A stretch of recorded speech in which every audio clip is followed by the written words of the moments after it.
Bien, hermanos, a lo largo de esta serie, ya como es la última enseñanza de esta serie, cultivando un carácter piadoso en los hijos, y a lo largo de esta serie muchos principios, directrices se han dado, hermanos. Por lo tanto, ahora necesitamos la ayuda del Espíritu Santo para traer a nuestra memoria todos aquellos principios uno a otro que se han dado, y más aún para poderlas aplicar en nuestro hogar. Yo sé que no es fácil, hermano, recordar todo esto, pero a lo largo de eso también estuvimos recomendando algunos libros como La Madre en el Hogar de John Abbott,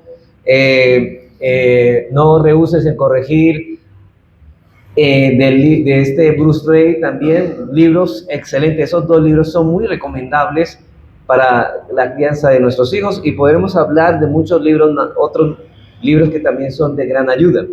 Así que tenemos que admitir que no solo somos dados, porque yo creo que, hermanos, somos dados a olvidar las cosas muy fácilmente, sino también que tenemos el problema de que sentimos cierta resistencia interior hacia los deberes que conocemos y recordamos, ¿cierto? Nos va a costar aplicarlos, pero, hermanos, la práctica, dice un dicho, hace el maestro. Y si no lo llevamos a la práctica, no vamos, hermanos, a entender ni a saber qué es lo que Dios quiere con nosotros, con nuestros hijos especialmente. Es decir, si sabemos lo que tenemos que hacer, pero nos cansamos de hacer lo mismo todo el tiempo, y esta es la razón de la exhortación de Pablo, que no nos cansemos. ¿Se acuerda lo que dijo Pablo en Gálatas 6:9? No nos cansemos, pues, de hacer el bien. ¿Y sabe por qué? Porque a su tiempo segaremos si no desmayamos. El Señor conoce nuestra naturaleza y sabe que tenemos la tendencia a cansarnos en medio, hermanos, del desempeño de nuestra labor. Y el tema con que vamos a finalizar esta serie de estudios se ocupa precisamente acerca de esto. Hemos venido últimamente tratando la manera como debemos pastorear el corazón de nuestros hijos. Ya hemos considerado que debemos hacerlo en un ambiente de amor, en un ambiente de justicia. Y en este sermón de hoy veremos finalmente que debemos hacerlo en un ambiente de coherencia y perseverancia. Un ambiente de coherencia y perseverancia. No sé, entonces las palabras claves serían amor, justicia y coherencia con perseverancia. Y esto es lo último. Ahora, cuando hablamos de cultivar un carácter piadoso en nuestros hijos con coherencia y perseverancia, nos referimos en primer lugar a actuar de manera coherente. Porque de no ser así, nuestra actitud cambiante y errática destruirá y cancelará el esfuerzo que estamos haciendo. Pero además, en segundo lugar, no solamente debemos ser coherentes, sino que debemos hacerlo con perseverancia. Debemos perseverar en aquello que estamos llevando a cabo. No solo nos basta, hermanos, con empezar, porque el éxito de lo que alcanzamos cuando continuamos haciendo lo mismo es que comenzamos a hacerlo diario y constantemente. Entonces debemos ser perseverantes en todo esto. Ahora, adherirnos a todos estos principios bíblicos que hemos venido aprendiendo sin desviarnos del camino, sin permitir que el agotamiento y el hastío nos lleve a la infidelidad. Sí, porque puede ser, hermanos, de que usted se esté cansando, de que quizás esté implementando esos principios, pero usted no ve resultado. Y ahí nos preguntamos, ¿por qué este es uno de los aspectos más difíciles para cultivar un carácter piadoso en nuestros hijos? Porque existe una inclinación muy acentuada en todos nosotros de tirar la toalla fácilmente en medio de nuestros deberes. Siempre terminamos diciendo, bueno, esto como que no funciona. Hermanos, Dios lo ha prometido, y, hermanos, funciona o no funciona, debemos hacerlo porque Dios lo manda. Ese es el recado que tenemos aquí. Y si permitimos que esta inclinación se enseñoríe de nosotros, de desmayar, entonces si cambiamos las reglas constantemente, vamos a producir confusión y desorientación en nuestros hijos, y todavía peor, estaremos desanimándolos. O sea, hermanos, si usted se desanima, usted termina implementando lo que antes tenía, ¿cierto? Lo que siempre había usado, y no dejando que la palabra de Dios prevalezca en la crianza de sus hijos. En Efesios 6:4, en el texto que leyó el hermano, hallamos una instrucción muy clara de Pablo a los padres. Y vosotros, padres, no provoquéis a ira a vuestros hijos, sino criarlos en la disciplina y amonestación del Señor. Aquí primariamente la responsabilidad en este texto recae sobre el padre, sobre el varón, pero también incluye la madre, aunque aquí está especificando solamente al padre. Y aquí en este texto encontramos que existen dos cosas que debemos resaltar en este pasaje. Primero, en primer lugar, hay un mandato claro a no provocar a ira a nuestros hijos, a no provocar a ira a nuestros hijos, y se refiere a provocarlos a través de un acto incorrecto, inapropiado de parte de los padres. Es decir, hermanos, yo sé que si lo hacemos de manera correcta, ellos se irán por hacer las cosas correctas, no estamos pecando, pero si estamos haciendo lo inapropiado y lo estamos airando, en ese caso sí debemos abstenerlo de hacer. Y cuando se hace esto, se está transgrediendo este mandamiento y por tanto estamos pecando contra Dios si los estamos haciendo airar por nuestro uso apropiado de la crianza, inapropiado, perdón. En segundo lugar, Pablo contrasta el provocar a los hijos y criarlos en la disciplina y amonestación del Señor. El no criar a nuestros hijos en la disciplina y amonestación del Señor, los provocaremos a ira. Es decir, uno piensa, hermanos, que un hijo se desanima cuando hace lo que es correcto uno. No, ellos se desaniman cuando no hacemos lo que debemos hacer con ellos. El no criar a nuestros hijos en la disciplina y amonestación del Señor, los provocaremos a ira. Es decir, críenlos a la luz de estos principios, de lo contrario, los vamos a provocar a ira. Y esos principios, hermanos, que hemos venido extrayendo de la Escritura a lo largo de esta serie, son principios que no cambian, porque la palabra de Dios es inmutable, no cambia, porque nuestro Dios es inmutable. Y criar hijos en la disciplina y amonestación del Señor, hermanos, ¿sabe qué requiere? Coherencia y perseverancia, ya que tales principios son los mismos y será así hasta que el Señor Jesucristo regrese por segunda vez. Ahora, en este sermón trataremos 5 consejos prácticos, como la vez pasada, que nos ayudarán a mantener la coherencia y la perseverancia que necesitamos para criar a nuestros hijos en el temor de Dios. Vamos a mirar el primer consejo práctico. Como padres, el primer consejo práctico es, como padres, debemos ser coherentes y perseverantes en cada área de nuestra vida cristiana. Como padres debemos ser coherentes y perseverantes en cada área de nuestra vida cristiana. Hermanos, la mayor parte de los padres se desalientan cuando se dan cuenta con facilidad con que tienden a desmayar en medio de todas las responsabilidades que trae consigo la crianza de sus hijos. Pero si examinan, hermanos, el patrón de comportamiento con más detenimiento, es probable que perciban que esa no es la única área en que a ellos les falta coherencia. Es decir, hermanos, todos tenemos una gran cantidad de deberes, como hijos, como esposos, como padres, como ciudadanos, como miembros de una iglesia.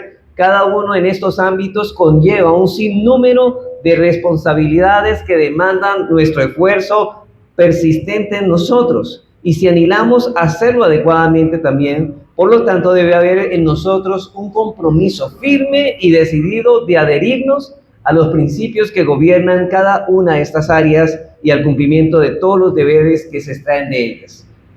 Es a esto, hermanos, lo que los puritanos llamaban una obediencia universal. Y aquí quiero explicar, hermanos, nosotros, hermanos, hoy muchos que profesan la fe se sienten cómodos obedeciendo algunos mandamientos y desobedeciendo otros. Pero, hermanos, quien desobedece, al menos, si usted decide y dice, vamos a obedecer el 99% y vamos a desobedecer el 1%, por ese 1% está desobedeciendo todos los mandamientos. Eso es lo que dice Santiago. Así que, por eso los puritanos señalaban que si vamos a obedecer todo lo que Dios demanda. No es una obediencia perfecta, pero debe ser una obediencia universal. Cada mandamiento debe ser obedecido. Así que la obediencia universal es aquella que no discrimina entre un mandamiento y otro. Y cuando el creyente comienza a discriminar los mandamientos, tarde o temprano comenzará a descuidar aún aquellos mandamientos y deberes que él había determinado obedecer en todas las cosas. ¿Oyeron bien? Hermanos, cuando una persona voluntariamente ha decidido obedecer unos y otros, no terminará desobedeciendo todos. Ese es el resultado de hacerlo y terminará, hermano, en la apostasía. Hermanos, y de hecho también en el hecho de mortificar los pecados. Por ejemplo, Si usted está decidido a mortificar, por ejemplo, hablemos de la ira que hablamos esta mañana, el pecado de la ira. Usted necesita mortificar ese pecado. Y usted está trabajando por ese pecado. Para mortificarlo, está leyendo la palabra de que debe abstenerse para alimentar ese pecado, huir de la tentación que lo lleve a la ira. Pero resulta que usted se da cuenta que todo eso lo ha hecho, pero la ira no está siendo controlada, la ira sigue ahí. Y sigue inclusive creciendo más. Hermanos, quizás, porque aquí también, como los mandamientos son universales, las áreas de nuestra vida también en cierta forma deben ser tratadas, no una de ellas, sino todas las áreas de nuestra vida. Y lo que digo, si usted quiere tratar, mortificar y tener dominio propio sobre la ira, también tiene que tener dominio propio sobre otras áreas de su vida. Por ejemplo, usted puede decir, pero ¿por qué no controla la ira? Quizá usted es glotón, come más de lo debido. Quizá usted dice, no, pero de pronto no controla la lengua. O de pronto no controla cosas que no debe ver. Entonces, cuando no controlamos otras áreas y queremos mortificar un pecado, eso no va a ser efectivo con la mortificación del pecado, porque si queremos mortificar un pecado, debemos mortificar el resto, porque los pecados están estrechamente relacionados, interconectados.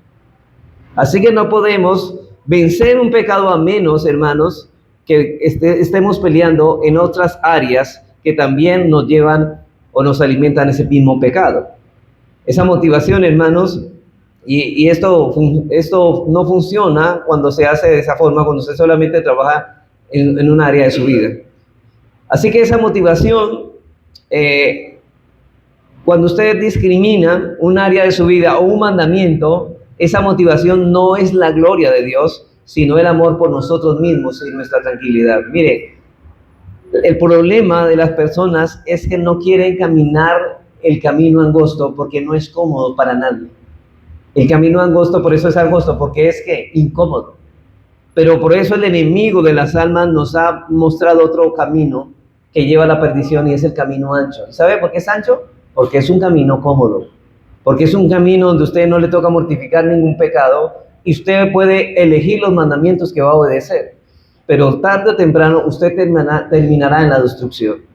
Esta actitud, hermano, alimenta el egoísmo, también nuestra soberbia, porque nos hace creer que tenemos la capacidad de decir cuál mandamiento es importante y cuál no. Y llegará un momento en que será tan fuerte nuestro egoísmo y nuestra soberbia que no nos dejará trabajar con nuestros hijos como debiéramos. Porque, hermanos, no crean que si no revisamos las cosas en nosotros no vamos a poder trabajar con nuestros hijos. Porque lo que hay en nuestros hijos se lo vamos a transmitir, lo que hay en nosotros se lo vamos a transmitir a nuestros hijos. ¿Cómo le podemos decir a nuestros hijos que ellos controlen la ira cuando nosotros no la controlamos?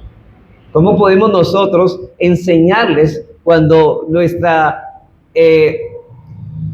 instrucción verbal no va coherente con el ejemplo que le estamos dando? ¿Sí ve que no hay coherencia? Y estamos hablando de que debemos ser coherentes. Si tú estás verbalmente diciendo, no haz esto es malo, eso no tienes que hacer, porque tú como padre sí lo haces.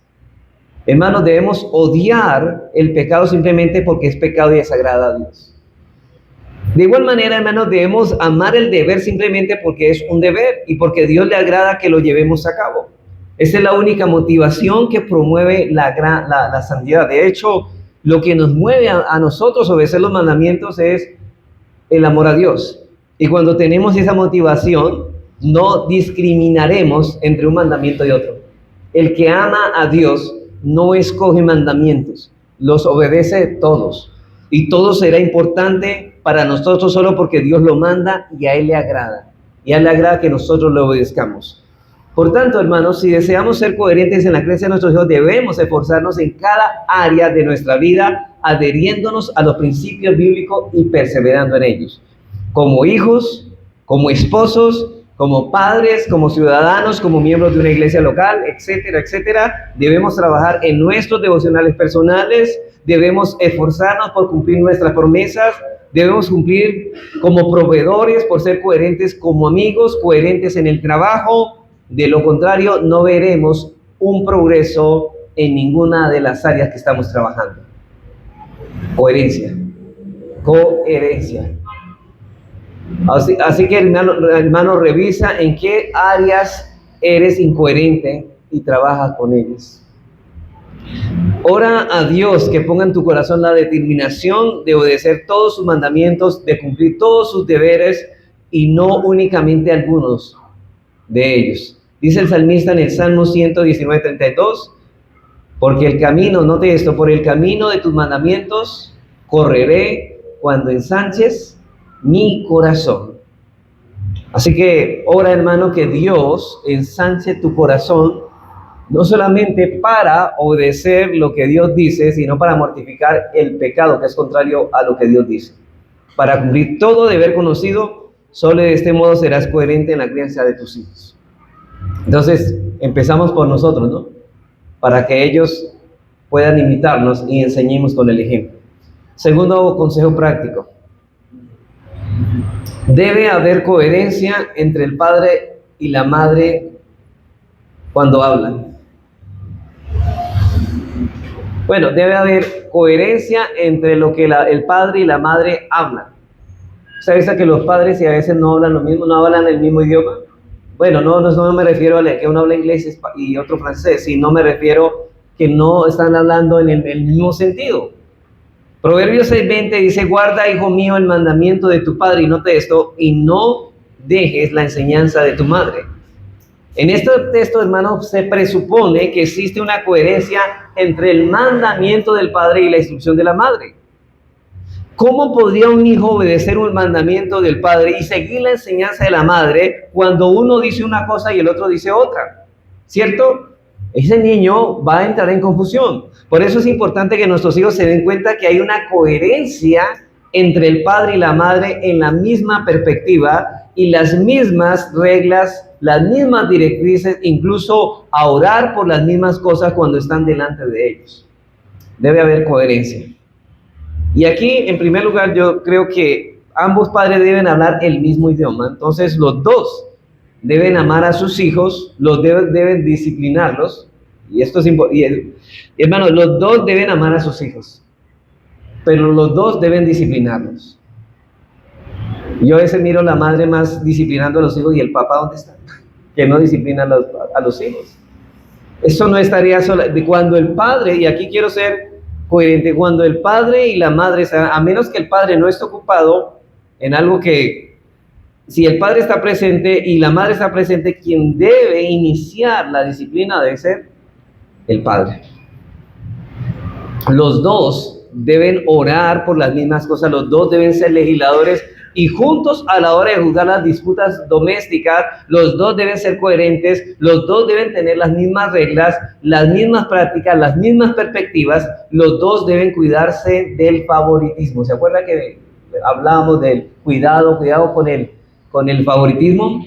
Tristemente, hermano, lo que sucede en muchos hogares es que los hijos pueden darse cuenta de que entre los padres no hay coherencia. ¿Y sabe qué? Ellos se van a aprovechar de ello. Ellos se van a aprovechar de que ellos no están hablando el mismo lenguaje. Y nuestros hijos son muy astutos, hermanos, como para sacarle provecho o sacarle el mejor provecho a esa situación. Por ejemplo, si una madre se vuelve complaciente con sus hijos o excesivamente autoritaria por querer suplir la falta de autoridad paterna en el hogar, es muy difícil que la madre no termine cayendo en uno de estos dos extremos. Es decir, muchas veces, bueno, como el papá no lo corrige, entonces yo voy a corregirlo. O si el padre lo corrige muy severamente, entonces ella va a ser la tierna. Entonces ella va a tender a oscilar a uno de esos dos extremos. Y es muy difícil que la madre no termine cayendo en alguno de esos dos extremos. Si la madre siente que el padre es muy fuerte, entonces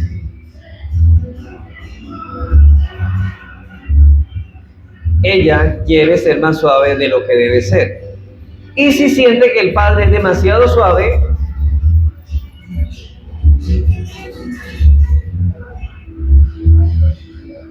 entonces ella quiere ser más fuerte de lo que debe ser para suplir lo que el padre no está haciendo. El sentido es que la madre quiere hacer lo que el padre no hace. Pero hermano, esto es un error. No hay necesidad de sobrepasar los límites, no hay necesidad. No debemos ser ni muy suaves ni muy fuertes de lo que la necesidad requiere, porque eso terminará poniendo a los niños del lado de uno de los padres, mientras que terminará alejándolo del otro. Por eso los dos deben hablar el mismo lenguaje. Debemos disciplinarlos. Eso cuando, por ejemplo, se disciplina uno y el padre está en desacuerdo, entonces no debe haber esa incoherencia. Y aquí yo creo que eso nos habla a todos, hermanos. Yo también soy padre. Bueno, pongámonos de acuerdo, hermanos. Y nunca desautoricen, y eso nos pasa a muchos, desautorizamos a nuestro cónyuge frente a nuestros niños, ¿cierto? ¿No nos pasa eso? Que desautorizamos a nuestro cónyuge delante de nuestros niños. Ni siquiera cuando pienses que la madre o el padre está obrando injustamente debemos desautorizarlo.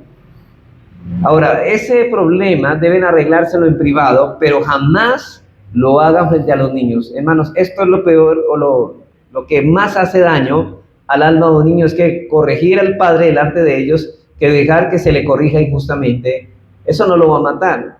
Pero desautorizarlos, eso sí le va a hacer un daño tremendo cuando un padre desautoriza a la madre o viceversa.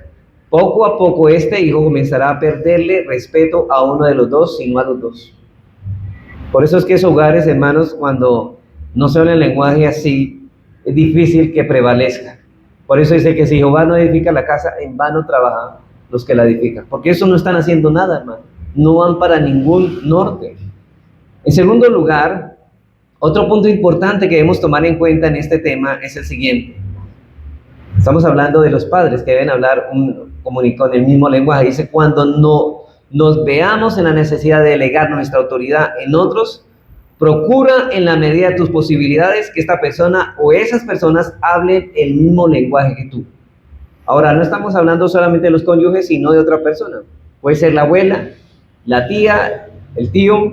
Cuando no veamos, o sea, cuando nos veamos en la necesidad de delegar nuestra autoridad en otros, procura en la medida de tus posibilidades que esta persona o esas personas hablen el mismo lenguaje que tú. Porque muchas veces, hermanos, dejamos a nuestros hijos en manos de otras personas que no hablan el mismo lenguaje que nosotros, y eso produce mucho daño a nuestros hijos porque hay una dicotomía en esto. Y aquí los abuelos son muy dados a desacreditar, y los tíos, lo que los hijos están haciendo con sus nietos, con sus sobrinos, para criar a sus propios hijos en el temor del Señor. Muchos quieren entremeterse en esto y quieren dañar, y a veces no hay coherencia. Y aquí los abuelos nunca defiendan a sus nietos delante de sus padres. Es lo mismo, como un padre no puede desautorizar a la madre y viceversa, un abuelo no es correcto que desautorice a los padres frente a los hijos. O manifiestes molestia delante de tus nietos, aun cuando pienses que sus padres están castigándolo injustamente. No hay que hacer eso. Nunca defiendan a sus nietos delante de sus padres. Esa molestia debe arreglarse en privado y no delante de los nietos. Los abuelos y los padres deben hablar el mismo idioma, incluyendo tíos.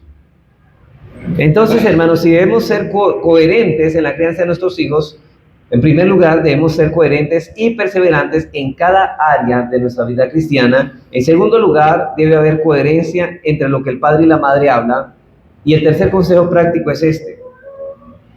Debemos ser coherentes y persistentes en las cosas pequeñas. Debemos ser coherentes y persistentes en las cosas pequeñas. Lucas 16:10. El que es fiel en lo muy poco, también en lo más es fiel. Y el que en lo muy poco es injusto, también en lo más es injusto. Hermanos, si nosotros permitimos, según este texto, que nuestros hijos sean infieles en las cosas pequeñas, ellos serán injustos en las cosas más grandes. Ellos comenzarán a ser, hermanos, a ser infieles en las cosas. Ellos irán creciendo, y como esas pequeñas cosas no le enseñamos a ser fieles, entonces no espere que ellos sean fieles a las cosas grandes, a las mayores responsabilidades. Toda confrontación de voluntades entre su voluntad y la de sus hijos debe ser enfrentada bíblicamente, aun cuando no sea algo grande y trascendental. Cosas pequeñas que vamos viendo en ellos, que debemos tratarla con premura y con diligencia. Así que toda confrontación no es una crisis, hermanos, y todos los problemas que tenemos con nuestros hijos no son problemas grandes. Como padres tenemos que colocar cada conflicto en su justa dimensión, porque hay padres, hermanos, que de faltas pequeñas arman un escándalo. Eso es otra cosa, ¿no? De cosas pequeñas arman un tropel, hermanos. Pero en cada una de estas cosas los hijos deben saber que nosotros estamos a cargo, que nosotros somos la autoridad que Dios ha delegado y no ellos, que ellos no son la autoridad, somos nosotros. Y eso debe quedar claro. Juan Carlos Ray dice lo siguiente, dice: cuidado con dejar pasar las faltas pequeñas inadvertidas, bajo la idea de que son pequeñas. ¿Sí sabes? Los padres siempre, no, eso es pequeño, eso no hay necesidad de tratarlo. No, dice él, bajo la idea de que son pequeñas. No hay faltas pequeñas en la crianza de los hijos, todas son importantes. Dice él, las malas hierbas pequeñas deben ser arrancadas como las grandes, dejarlas y pronto van a ser grandes.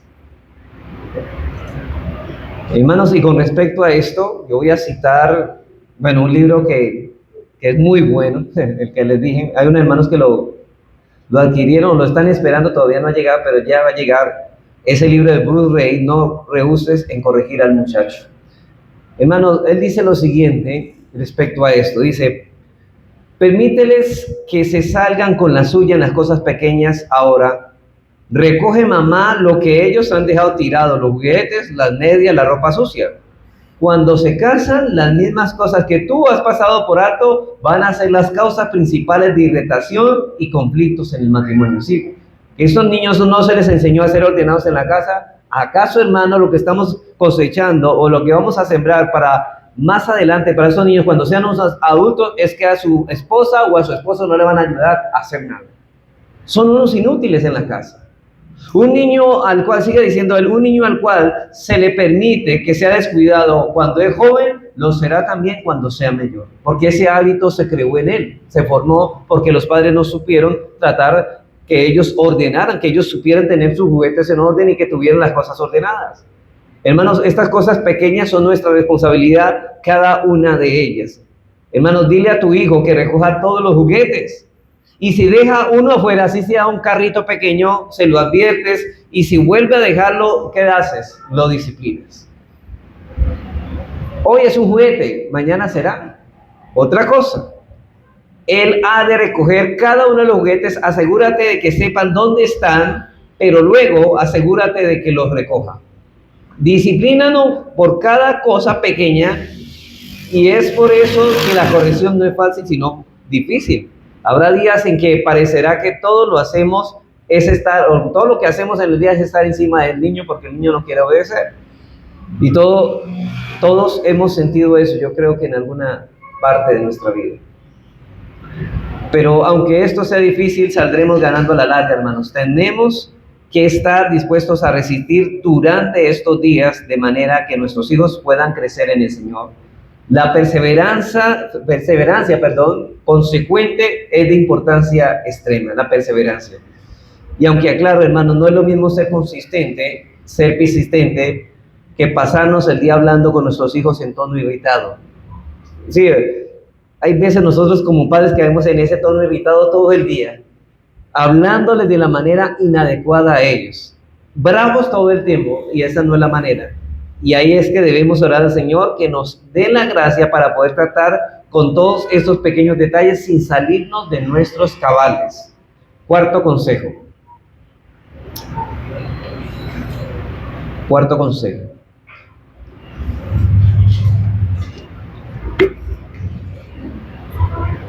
Debemos ser coherentes aun cuando tengamos que enfrentar resistencias y fracasos. Debemos ser coherentes aun cuando tengamos que enfrentar resistencias y fracasos. Y para esto voy a citar a 1 Corintios 15, 58. Yo sé que ustedes lo conocen. Habla de la persistencia, ¿no? Dice: así que, hermanos míos, estad firmes y constantes, creciendo en la obra del Señor siempre. Y hermanos, no crea que criar a nuestros hijos es parte de la obra del Señor, pero noten esto sabiendo que vuestro trabajo en el Señor no es en qué, no es en vano. Hermanos, debemos saber que tan pronto empezamos a implantar en nuestro hogar todos los principios de la palabra de Dios que hemos estado aprendiendo, tendremos que enfrentar resistencia de un modo u otro. Los niños tienen un corazón malo y van a resistir a lo que es bueno. Y quizá nuestros hijos intentarán resistir por un tiempo, que tal vez eso lo lleva a usted a desesperar un poco, o tal vez recibiremos la resistencia de parte de nuestros propios padres, incluyendo padres cristianos. Porque, hermanos, los que se oponen a la crianza así son las mismas personas de nuestra familia. Ay, pero ¿usted por qué le está pegando al niño cada rato? ¿O por qué lo disciplina? Hermano, es un trabajo que tenemos que hacer. Obviamente, hermano, cuando estamos hablando de la disciplina y la corrección, estamos hablando en amor, ¿no? En amor. También vendrán momentos cuando te preguntarás si todo esto está dando resultados. Yo sé que muchas madres, más que todas las madres, dirán, oiga, ¿será que esto da resultados? Están cansadas hasta aquí, hermano. Llega la noche y los niños la dejan, me han dicho, en hastío. Yo sé que yo me pregunto, hermano, yo sé que muchos de las madres preguntarán eso. Y es que le he castigado con vara muchas veces y sigue con el mismo problema. ¿Qué pasa? Hermanos, ¿qué dice la Biblia? No te canses de hacer el bien, porque a su tiempo cosecharemos, si no, desmayamos. Y sepa que disciplinar al hijo es hacerle bien, porque el padre que ama a su hijo lo disciplina desde temprano. Hermano, tu trabajo no es en vano cuando es hecho en el Señor. Y trabajar en el Señor es trabajar aplicando los principios del Señor con la ayuda del Señor. Y nuestro descanso es que el trabajo en el Señor no es en vano. Haz lo que el Señor dice y deja los resultados en las manos ¿de quién? Del Señor. Los resultados en las manos de Él. Confía en Él y Él hará. Y si te cansas, puedes estar seguro de una cosa: criarás un necio. Criarás un necio. Y la Escritura dice que el necio avergonzará a sus padres. Debes determinar seguir sin detenerte. No importa cuánta resistencia tengas que enfrentar, no importa el poco fruto aparente que estás sacando de todo esto. Padre, no se desalienten, porque vuestro trabajo en el Señor no es en vano. Charles Bridget dice lo siguiente. Dice, persevera a pesar de que los resultados sean al parecer insatisfactorios. Y aquí, hermanos, enamorado del libro de Bruce Rey, vuelvo a citar a Bruce Rey en la página, si usted tiene el libro en la página 115 está, y dice lo siguiente: nuestra responsabilidad es obedecer a Dios. Si Dios nos dice que no debemos rehusar la disciplina al muchacho, entonces tenemos que obedecer y esperar que Él nos dé la cosecha. Eso es como el que siembra, ¿no? Nosotros sembramos y nosotros no podemos hacer crecer la semilla. Dios es el que da la cosecha, aunque parece que demorara. Lo que estamos haciendo en nuestros hijos es cultivando un carácter piadoso si estamos cumpliendo con nuestro deber como padres. Sigue diciendo Bruce, entonces tenemos que obedecer y esperar que Él nos dé la cosecha. Esta es la parte de Él. Nuestro deber es hacer lo que Dios nos dice y luego dejarle a Él para los resultados. Lo que a nosotros quizás nos parezca un fracaso puede ser una parte del plan de Dios para que nuestro hijo vaya a Él. Y él cita aquí a Proverbios 3:5. Fíjate de Jehová de todo tu corazón y no te apoyes en tu propia prudencia. Pero si nuestra disciplina parece ser un fracaso de modo total y repetido, quizás debemos hacernos algunas preguntas.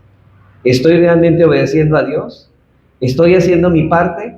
¿Estoy administrando la disciplina a conciencia, aplicando la autoridad de Dios directa y constantemente a mi hijo?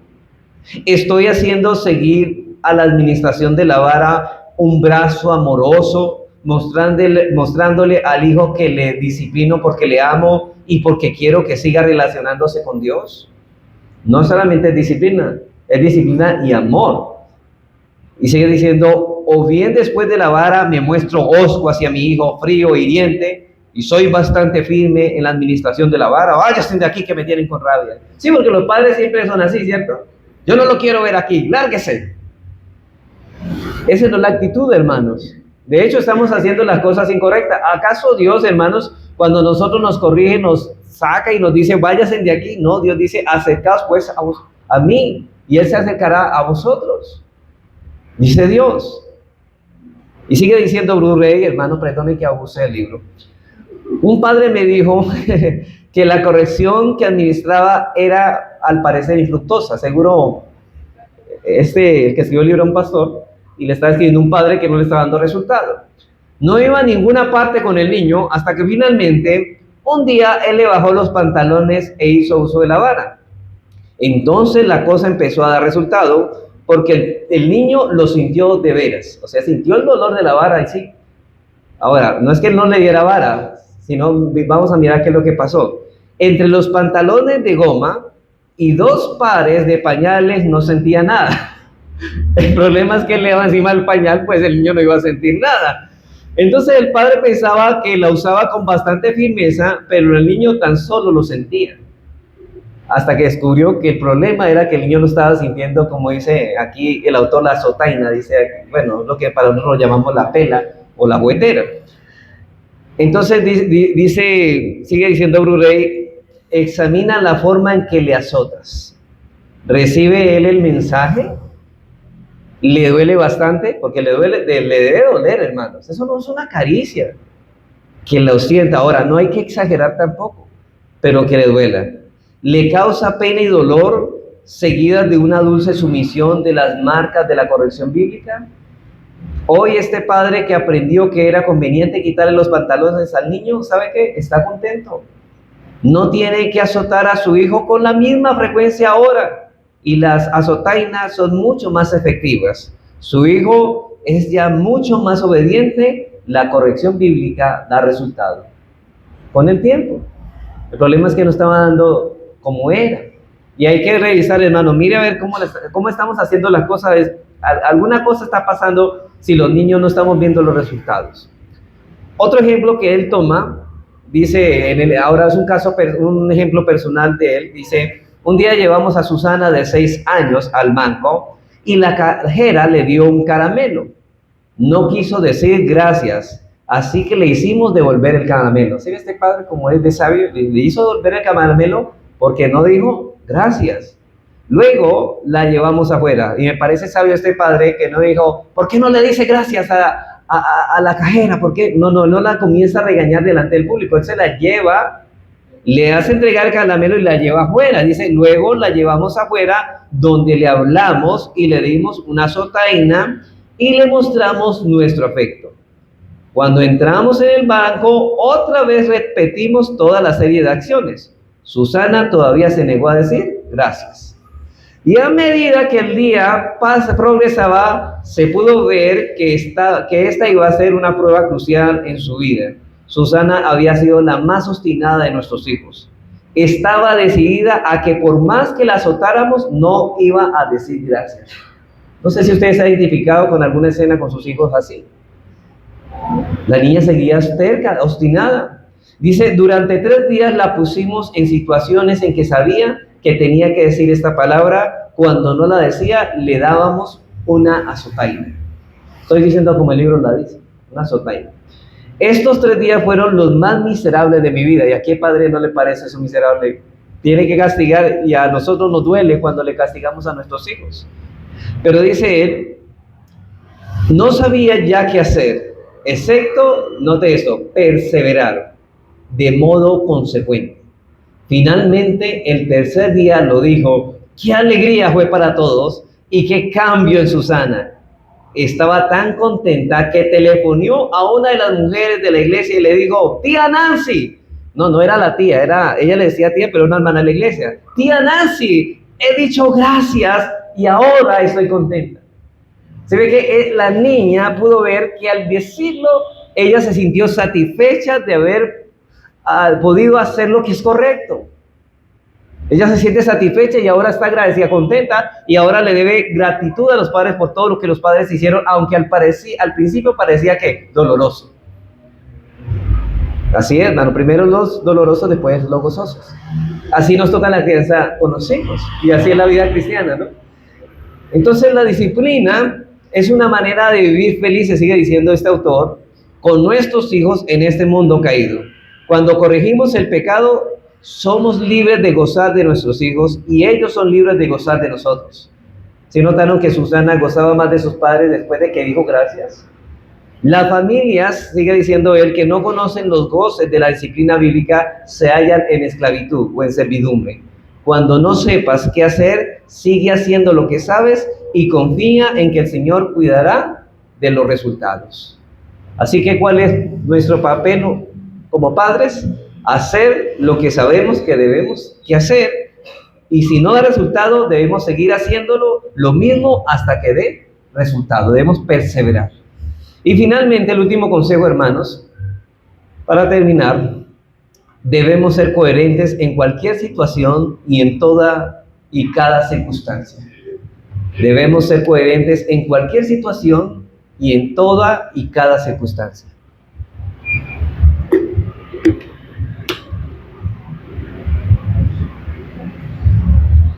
Aquí es relativamente fácil, hermanos, ser coherente cuando nos sentimos perdidos o nos sentimos que perdimos de buen ánimo, y cuando estamos llenos de salud y energía. Yo creo que es fácil ser coherentes, pero es así cuando nos sentimos, o cuando sentimos la mayor parte de las veces, cuando nos sentimos mal. Y yo sé que no, hermanos, y por lo tanto no debe depender de nuestro estado de ánimo, hermanos, como debemos tratar a nuestros hijos. No debemos tratarlos, si estoy triste, entonces lo voy a castigar ese día más severamente. Pero cuando estoy contento no los quiero ni castigar. No, hermanos, seamos coherentes. No debemos de depender tampoco de nuestra salud, de nuestra energía para ser coherentes. Es decir, no debemos hacer lo que sabemos que debemos hacer únicamente cuando tengamos deseos de hacerlo, hermanos.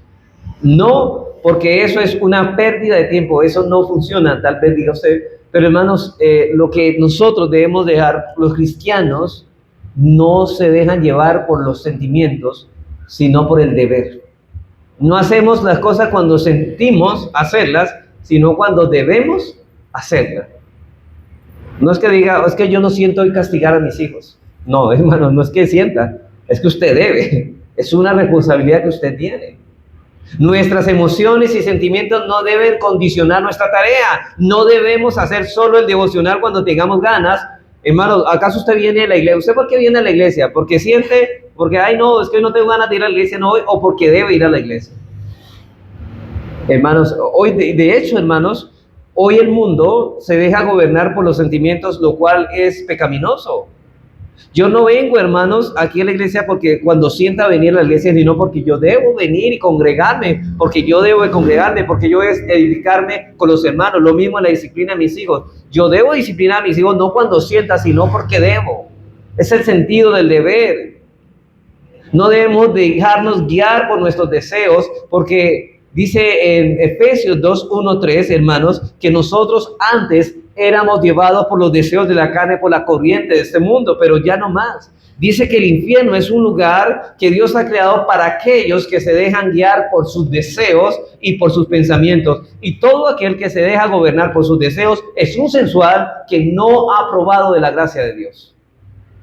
Porque nosotros como creyentes, lo que nos mueve es el sentido del deber, no del sentimiento. Y yo sé, hermanos, como decía en una ocasión, hay veces que a nuestros hijos no sentimos pegarle. Y hermano, no es que yo sienta, pobrecito el niño, hoy ya le he pegado como 3 pelas y esta es la 4ª. Yo no quiero pegarle más. Hermano, no es que uno sienta, es el sentido del deber. Es qué debo hacer en esto.